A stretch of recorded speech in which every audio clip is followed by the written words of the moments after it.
Hello, Janet Hayward here, and today we're going to talk about how to strengthen the happiness factor. So today I was listening to Sean Acor, and he wrote the Happiness Advantage, I believe is the book that he wrote. And he talks about happiness. Well, the psychology of happiness, it's actually a school of thought, okay? We have the psychology of happiness now. So, by the way, I'm Janet Hayward. I'm from Cleveland, Ohio. And I help online marketers to get the mindset and tools that they need to grow their business. And I spend my Facebook Lives primarily talking about mindset.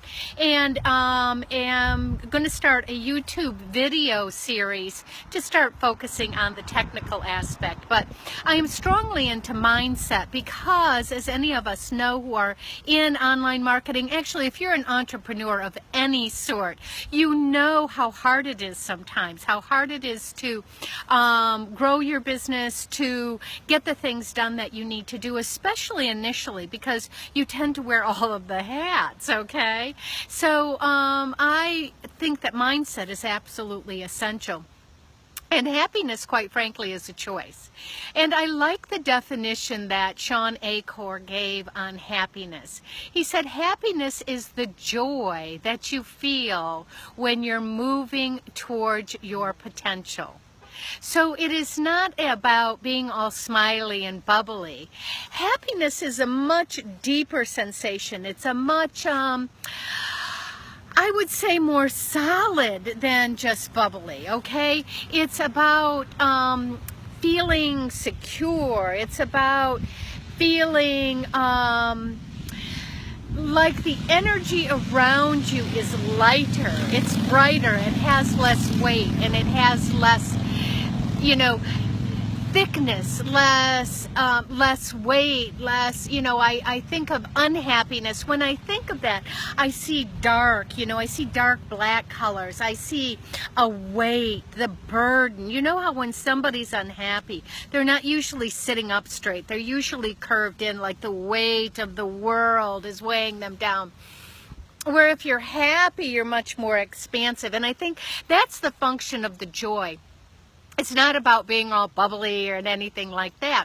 And I know from my own experience that I will be, working and be around people, and I'm just carrying on with my day, and I'm not being all bubbly and smiley and all of this, although I do tend to smile. But somebody will say to me, what are you all happy about? Okay? And I think that, and I'm usually stunned because I didn't feel like I was representing any significant exterior signs of happiness. So, and I think that that's the difference. I think I like Sean's definition that it's the joy you feel. And that joy is just going to tend to make you more expansive. When you feel that you sit up straighter or you stand up straighter, you hold your head up, you're open to the world. So what can we do to strengthen our happiness factor? Now, another thing that I learned from what I was listening to today is that you can actually improve the happiness factor. Now, the example he gave was in London, the cities apparently are like a maze. I've never been to London, but apparently they're like a maze. So for someone to be a taxi cab driver, they have to take and pass a test about the streets of London. And they apparently investigated the brains of taxi cab drivers and saw that the hippocampus, which is, and I don't know if that's in the frontal lobe actually, but the hippocampus, which is a part of the brain that deals with spatial things, had actually become larger, was actually more active in these people. So happiness, so the point of this is that when we practice an attitude, we actually increase the activities in that area of our brain that is dealing with that. So happiness is going to be the parts of the brain that actually stimulate the release of the neurochemicals in your body that promote a sense of well-being. So if you do activities that will help you experience the joy of your life, will help you to feel happiness, you're actually activating more of those portions in the brain that cause the release of the neurochemicals throughout your body that give you a sense of well-being. And the opposite is true also.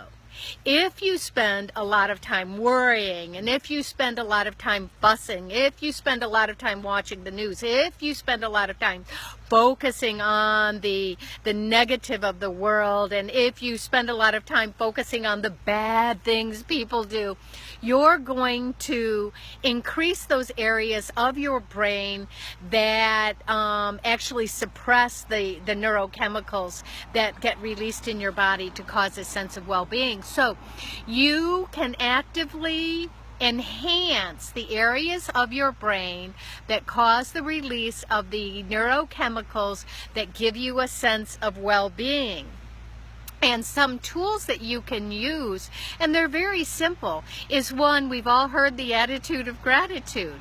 Well, if you simply, every morning and every night, you write 3 to 5 things that you're grateful for. Now, not only write the thing that you're grateful for, but write the reason why you are grateful. So I could say, I am grateful for my husband because he supports me unconditionally and provides me stability in my home, in my life, and the security of knowing that I am loved. Okay? So I could name that. I could say, I really appreciate my car because it gets me where I need to go safely and securely. Okay?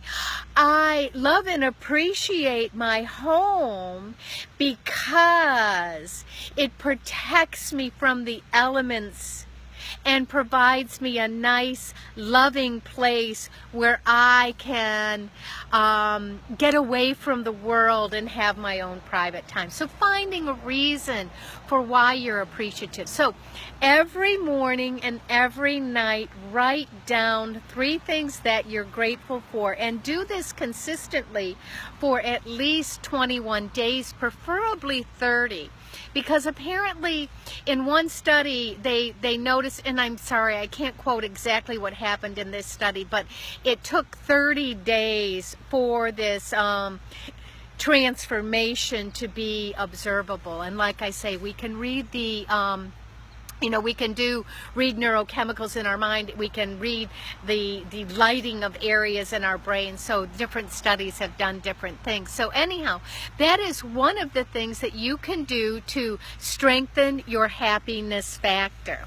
And I believe I've told you before that Barbara Fredrickson, who is another one of my favorite scientific authors on happiness, she pointed out that you want to have a ratio of 3 to 1.